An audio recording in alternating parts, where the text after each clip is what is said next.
Welcome. This is Lucas Price, and I'm here to learn with you about building elite sales teams. Imagine you've built a successful business, but now you're starting to saturate the market.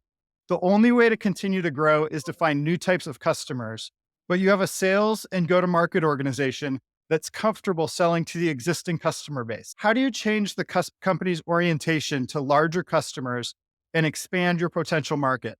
That's one of the topics we're going to be talking about today with an accomplished leader, Tyler Kelly from Basis Technologies. Tyler's a seasoned leader with over 2 decades of experience in the digital media industry. As the president of Basis Technologies, he spearheads the sales, services, and customer experience organization, collectively shepherding nearly $2 billion in annual digital advertising investment for prominent brands and agents. Throughout his 18-year tenure, he has played a multifaceted role in the organization by fostering a culture of collaboration, empowerment, and excellence. Beyond his professional accomplishments, Tyler is also an avid water skier and passionate traveler. He currently resides in Dallas, Texas with his family. Tyler, welcome. Thank you so much. That was an amazing intro. So I appreciate you. Yeah, appreciate you joining us today. Can you tell us a little bit about what drew you to sales as a profession? Yeah, I think my father was in sales. So I got to learn from him and see his lifestyle. And I think when I was in high school, I was competitive. I played sports. And when I realized I wasn't good enough to be in the NFL or the MLB, I thought his lifestyle was really strong. So I went to school, I studied for advertising and made sure that I could basically follow in his footsteps to take this next step. You started off in sales, doing several years of kind of feet on the street sales before you transitioned into sales management. What was that transition like for you? It was the hardest part, I think, of moving from sales to sales management is letting go and teaching others to do what you can do and then scale. Because if you don't let your sales team scale, then it's a problem. You're just one person in the cog.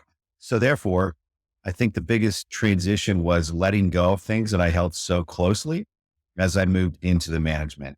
And then of course there's people. And I always joke that every problem comes on 2 feet. With that, just the headaches of managing people, pushing them, making sure that they're doing the same thing and not judging them on how you act, but how they can operate because we're all different people. A lot of times what I find is that the things that people are good at as sales leaders and sometimes come from what they struggled at when they were salespeople, like the struggle made them stronger and understand how to lead that area. Is that something that you've experienced at all or something you can relate to? For sure. I remember I used to hate Salesforce. Like it was like when I was in sales, I was like, I'm going to be the best salesperson. I'm going to break every record and not do Salesforce. And now that I'm in management and have been for a long time, I'm like, you got to put Salesforce because management, you're blind. You just have to know when you're talking to investors or you're talking to your board or whatever it is. And so it's just so important. And I think salespeople sometimes thinks it's big brother, but it's really about just educating the entire organization. And I didn't see that when I was a seller. I felt like it was big brother versus actually trying to help the organization be better. So now you believe in the power of Salesforce to bring strategic and tactical clarity to the business and you're able to convey that to the team and you have a team who believes in it now? I do. And we've built scorecards around it. That's how I really run the sales team and see who's being effective, who's not. It's just our source of truth. And so that was something I definitely did not see as a salesperson that now in management, I 100% see. Yeah. You mentioned when you were younger, you were competitive and you were an athlete. A lot of times I find that the drive that someone has to make them successful in sales, sometimes that overlaps with being an athlete, but not always. But usually it comes from something in their lives. There was something that kind of gave them that drive. Is there anything that you'd point to? Hey, this was a defining moment for me where I realized I can do what it takes. I'm going to push through the challenges and become successful in sales. I don't know if there was actually one moment. I think I was not the best athlete, but I always had to work harder and try harder. And my father was never the easiest person. So I think he always was expecting more, but it actually drove me and helped me thrive. And so to this day, he's my biggest fan, but I definitely look at him as my mentor and helping me to guide me and get me on this journey. And we all are going to lose. We're going to lose a lot.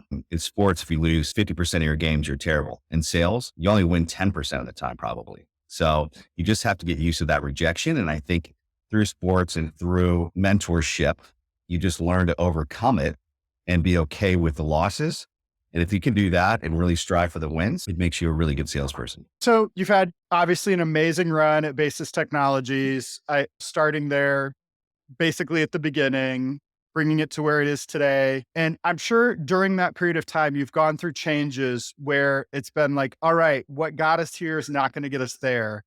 And you have to start convincing the sales organization, making changes across the go-to-market organization in order to change the orientation. Can you tell us a little bit about some of those challenges and how you found your way through those challenges? Yeah, there's, to your point, there's been so many almost misses and times to pivot. And I've been with Basis for 19 years. And so in that, the amount of times you have to pivot to stay relevant is massive. Yeah. And advertising has changed completely through that time. So the idea of change is always constant. Now, how do you convince your sales team? A lot of it is, I would try to lead by example. I would say, we need to go after this client. So I'm going to go try to spearhead and show the team that we can go do this. From there, they start to believe. And I always feel like salespeople follow leaders more than managers. And so if you can get out there, show them how to do it, prove that it's done, they will believe, and then they will go tenfold. If you just tell them to do it without actually doing the work, I think it falls flat. And so I think every time we've had to make those pivots, I've just always tried to be the lead and try to be that tip of the spear into those new ventures. When you think Yeah. about like the personnel side or the strategy side, what are some of the like really hard decisions to make where it was like, okay, this is, we're going this way. Now that we have to pivot and go a new direction, are the factors that we have to weigh in order to decide. And it ended up leading you to something that was felt risky or felt dangerous. Yeah, it's actually relevant right now. I think it's real time. In the last 2 years, because we are so large in terms of revenue, it's hard to grow at a 20, 30 rate if you're just winning small clients. And when Basis started, our whole thought process was to put people in regional offices like Arkansas and Oklahoma and having people all over the place to get those relationships. And that was great, but they're a pretty small market. Now we've changed our ICP to say the only people we want you going after have over 20 million in digital media spend. And with that, a lot of people are scared. They might not have the confidence. And so I think leading through that is difficult. I also think people self-select out. And so I think when you set the standards of where you want to go and you set the commission structure to where it needs to be, people will either get on board or they won't. And as a sales leader, I think you have to have thick skin because of the losses, but also because you're going to lose people. And not everybody has the skill set to move from an SMB into an enterprise salesperson. And that's okay. They don't have to. There's a lot of money in SMB, but we're moving in a different direction now. And we need to make sure that the people that are here have the confidence to go talk to C-level executives at very large companies. And that's hard to do. We're challenging to get right and probably did some great things and also learned some lessons along the way. The two things that come to mind is like getting the customer communications right, letting your customers know what's going on. There's probably challenges there. And then communicating to your sales organization and previewing for them what's going to happen. And I imagine you want to have some communication before, oh, here's your new comp plan. One of Yeah. the two directions in terms of how you manage to go through and communicate it. We had some success, obviously, moving into enterprise. And so we could at least point to that to show, here's the exponential growth that we can get. And so as a salesperson, you only have so much time in the day. And so where are you going to fish? And we joke a lot. If you have a bucket and you scoop a ton of minnows, you have thousands of minnows. If you get a tuna, you have a tuna in there, and a whale, you have bucketfuls. And reality is, if you're going to fish, let's go for the whales. Let's fish where the big fish are. And I think that's been the big shift. It's showing people that, hey, our products, our services, everything that we can do is going to help these large customers. And we know it. So why waste your time on these small ones? Because then you can point to that commission structure and say, if you land one of these, this is your wealth moving forward. And that's a big driving factor for a lot of salespeople. And those are the salespeople I want that are here to try to earn and do big things.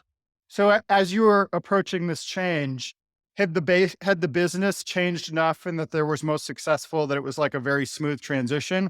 Or were there things that you needed to like make sure that you got right in terms of communicating it with your sales organization? And like you said, you mentioned that people can self-select out. You definitely are not in a situation where you want everyone to self-select out. You No. want some people to realize that this is a bigger and better opportunity for them. How do you make sure that they're buying into that? You gave us one great example, actually. You set the example. They follow Yeah. your lead. What are other things that you need to watch out for in terms of communicating that to them and getting the vast majority of the team on board with you? Yeah. I think one, that first part you said, but number two is we put together an entire thing. Why now? Why are we doing this now Mm, versus keep waiting or get ahead of it? And to be honest, our technology is always catching up. It's always changing and evaluating and moving forward. And so with that, at what point do you say now is the time? And yeah. so I think with our team, we said, here's the why now. And it's because of these tech features, because of these things that we can do for these customers. And then here's the proven success. And here's actually documentation, how we roll it out. We actually built an entire consulting department now that actually can go in and really evaluate. And so them seeing that they have this support and this is the why now was a huge pivot for us into this next venture of going after enterprise clients. I went through a transition at one point. I wouldn't say it's similar, but there are some similarities. In this case, we had a large sales organization that was a lot of them were most of the deals were self-sourced, but there was no self-serve component for the customers. And so every deal went through a salesperson somewhere. And then we were turning on self-serve and we realized, okay, some of these deals are going to stop going to salespeople. That's going to dry up some of the leads, but we're also going to be able to like look at what's happening with these customers who self-serve and like figure out which of those could be upsold. And so there might be better opportunities. The salespeople will be able to better understand what they should focus on and what not. And part of the message that I tried to communicate to the sales team is like, when you're in a technology company, the world's going to change. That's just a given that there's going to be changes. And as an individual, each of us get to decide whether we're going to be a victim of the change or whether we're going to lead out front and be part of what makes great things happen for the company. And that was a message that I tried to give over and over again before when we could see that the change was coming, but it wasn't here yet. So that hopefully it really sinks in and people are understanding by the time the change happens that they have a choice in terms of which direction they're going to go and how they're going to feel about this change. You nailed something that we talk about a lot, which is we do a lot of conscious leadership. And if you're below the line in conscious leadership, you're a victim, villain, or even a hero. But those are the three areas you sit in when you're below the line. And to your point, like, how do you be that change agent? How do you go push that forward? And I think you just summed it up very great, which is the change is constant. We're always going to be doing it. Don't be a victim. And how do we go push through and get this thing done to help the company and to help yourself grow and be better? Apart from sales, you've made this decision, you're communicating it to sales, you're helping the sales organization transform in part by setting the example and the other things we talked about. Prior to that, I imagine there are probably some constituencies within the company who didn't want who were against making this decision, against this change. And you said that you'd felt eliminated some of the risk by going and working with these big customers. But besides having gotten some of the bigger customers, what were some of the challenges in terms of deciding to make this decision? I don't try to do things in a vacuum. We always bring the team in. And so our leadership team came together actually end of last year and we discussed what's happening, what's going on with the business. Obviously, a lot of people do quarterly strategy meetings, things like that. But it was just a special offsite that we flew out and we're like, how's everybody feeling? And everyone feels like Groundhog Day, meaning that we keep doing the same things and we're not getting any further in getting those growth rates that we want. So then it's like, we have to do something drastic. Yeah. How do we actually make this big shift? And so we did make the big shift to say, you can only call on these customers as we move forward. And that's scary. But at the same time, we're already seeing the results with our pipeline being the largest it ever has. People are spending the time with the right customers and we're getting into doors that we've never gotten into before. But the burning of the boats was definitely the hard part, which is to say, we're going to get rid of small customers because they're killing our services team and we're going to move upstream and you have to have the confidence to do that. But I didn't do it by myself. I had my CMO, I had my head of operations, everybody aligned to say, this is the direction we're going to go. Are we all in? Because if we're not all in, this won't work. Yeah. At the leadership level, if you're not aligned, there will be dissension.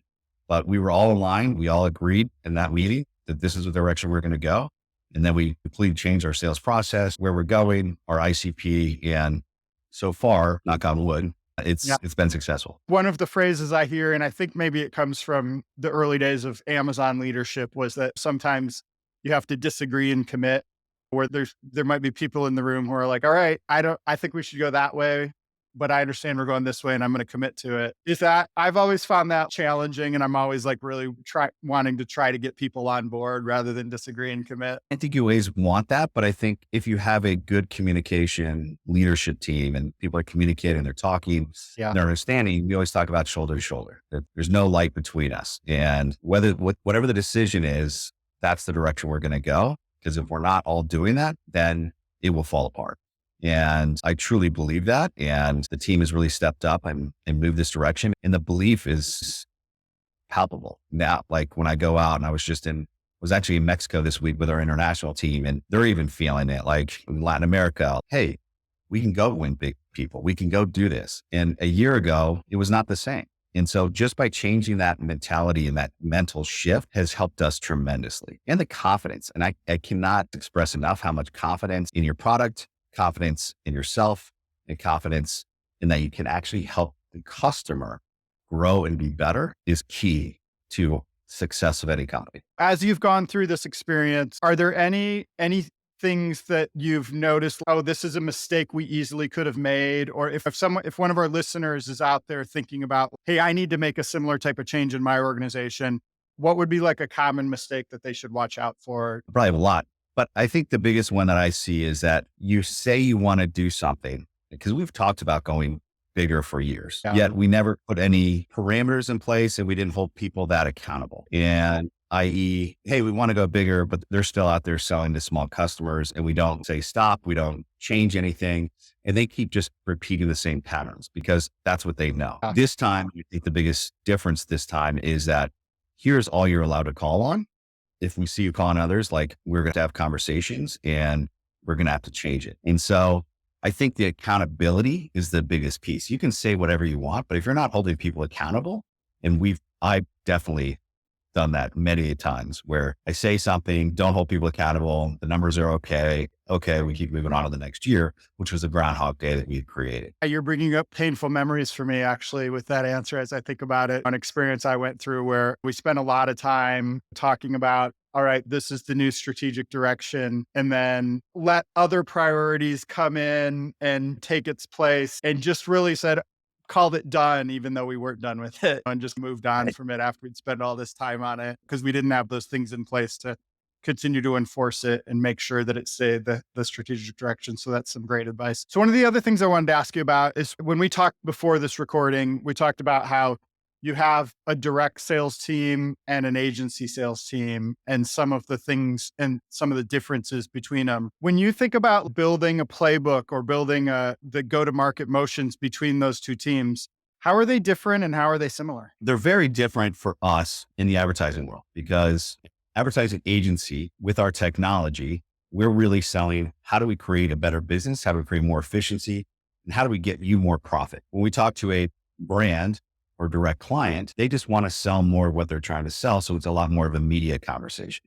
And so the skill sets are very different. And so as we broke out the teams, we wanted to make sure the agency team has a lot more business, how to run a business, how to run an agency, how are we helping you save money, not just media performance, but actually, how do we actually create efficiency? Where my brand direct team needs to be very smart and very good at media overall and creating better performance for our end client, and having those confidences to go talk to those people.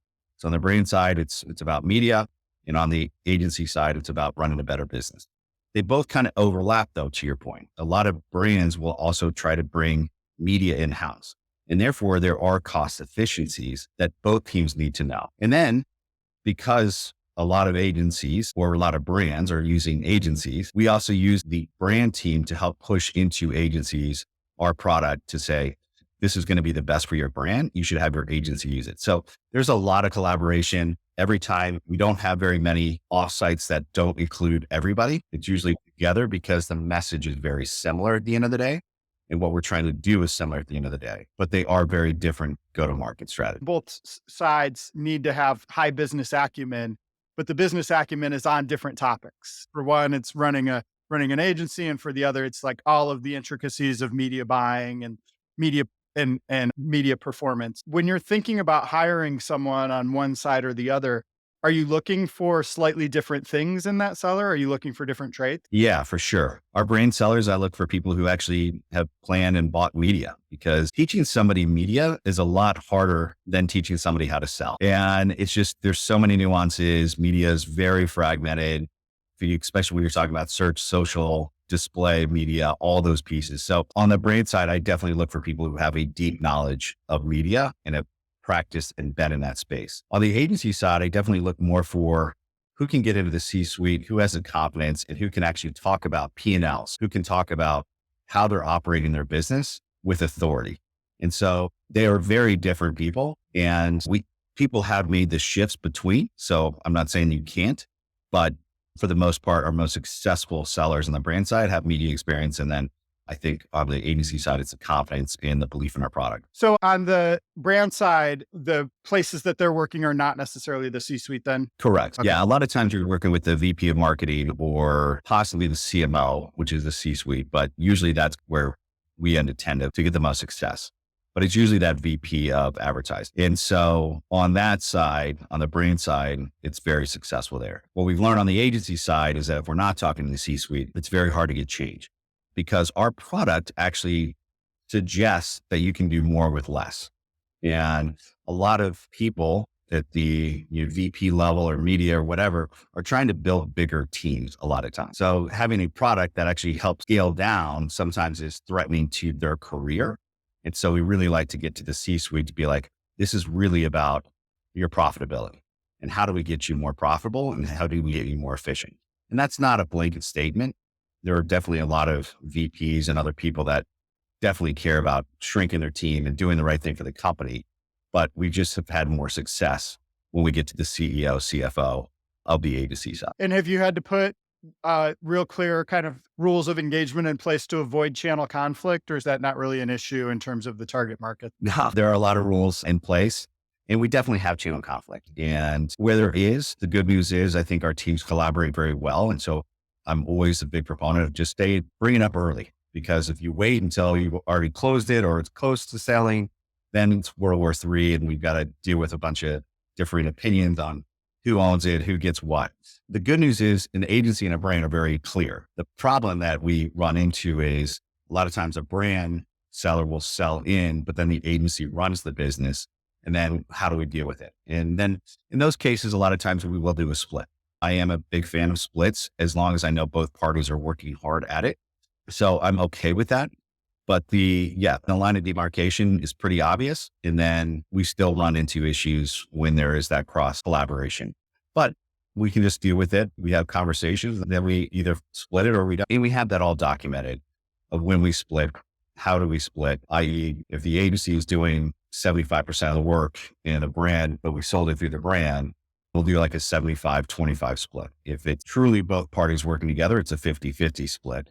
And so we document that out. So it's all out there for the team to see. So there's nothing, when they act shocked, you're like, this was already paper. This is what it is. Let's just now work through it.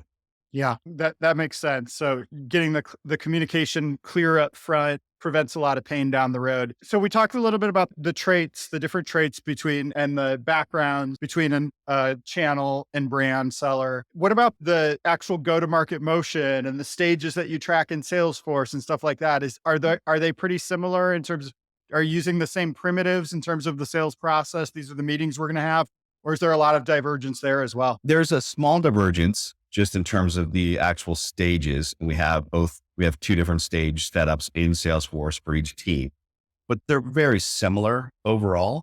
The stages are different, but we use Medic for everything. And hopefully a lot of listeners are conscious of what Medic is, but it's a sales qualification tool that we use. And we use that across all teams, but the stages are different within our Salesforce. And how do we measure it? How do we measure activity? Some people have told me that, and I know this is different in different companies, but curious about your reaction to this. Some people in the channel sales world have told me that when direct sales, a lot of it is about disqualifying opportunities. This isn't a good opportunity for us for various reasons. And so I'm going to spend my time on the great opportunities. And in channel, you're always trying to keep the door open, and you're okay if it doesn't close this year, it'll close next year. Do you see it that way in terms of channel, or you still want to get your team focused on their active work being on the most active opportunities within the channel? My belief is you need to do both. You need to keep those relationships thriving and alive, whether they are a ripe seller or ripe prospect right now or in the future. But you need to keep those. A lot of our deals close 3 years after we make those first initial touch points. And that's on the brand and agency side. So the channel versus direct, it's on both sides. Keeping those relationships, knowing that we care and that we're always going to be there is big for us. And I think for most companies. And so I don't look at, hey, do we just disqualify and kick them out? Because you never know where they're going to land in a different job or where they're going to go. And so keep those relationships strong, because I do believe more and more, even today, that sales is relationship based. So much of even the C-suites that I talk to are like, I want to work with people I like. And that still happens today. And now in a day and age where we all get bombarded with emails and we have the BDRs and SDR programs across all these companies, everyone's flooded with sales reach out. And so I think if you can break through that noise because you have a relationship, it's going to make you stronger and stronger. And so that's what I tell my team is just don't give up on any of the relationships. You don't know where they're going to end up or be, and keep those and foster them throughout your career. A lot of my success today is people I met 20 years ago, and they'll stay friends, and I can call them up and ask for help or advice or even their business. And that's the other piece. You need to ask for the business. Even though they're your friends, you can still ask for the business. And I'm amazed at how many people don't want to do that. I'm like, you friends with them, just say, how do we work together? What's the barrier?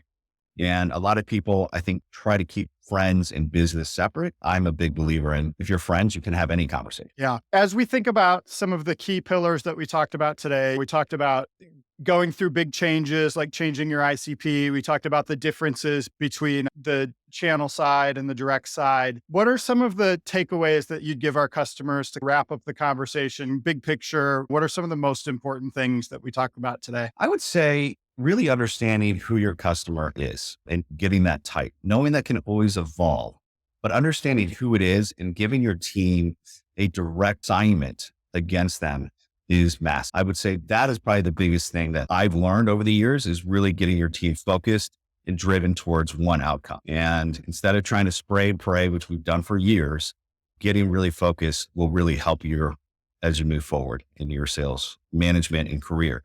I think that's probably the biggest. And the other piece is just, as we're going through this, over communicate. I think people will always come up with the most negative thing if you're not communicating. They never think, oh, Tyler's doing the right thing for us. No, it's the exact opposite unless I'm over communicating. So communication is key through any transition. Change will always happen. Like you said, with every technology company, change is constant. And so therefore you have to be over communicating, get the team on board, and give them the confidence to go to the next step as you move through it. Yeah, I love those. I would also add, based on what I heard from you today, love when you talked about setting the example, leading by example, and showing people what's possible. And then when you say you want to do something, you can talk and talk about it, but that's not going to do anything. And still, until you start to put the pieces in place, the accountability to enforce the strategic direction. So those are a couple of my great takeaways from the conversation today. Tyler, where can our listeners find you online? Online, we have basis.com. If you're interested, or if you're in advertising, we'd love for you to check out our site. And then also my LinkedIn is just Tyler Kelly at Basis. And so I'm easy to find. Please reach out if you have any questions or concerns. Love to hear from you, and hopefully we can keep in touch. If you enjoyed this episode of Building Elite Sales Teams, please leave us a review in your podcast app. You can find more of our content online on our blog at yardstick.team. And if you have any feedback from us, you can connect with me on LinkedIn. Thank you for joining.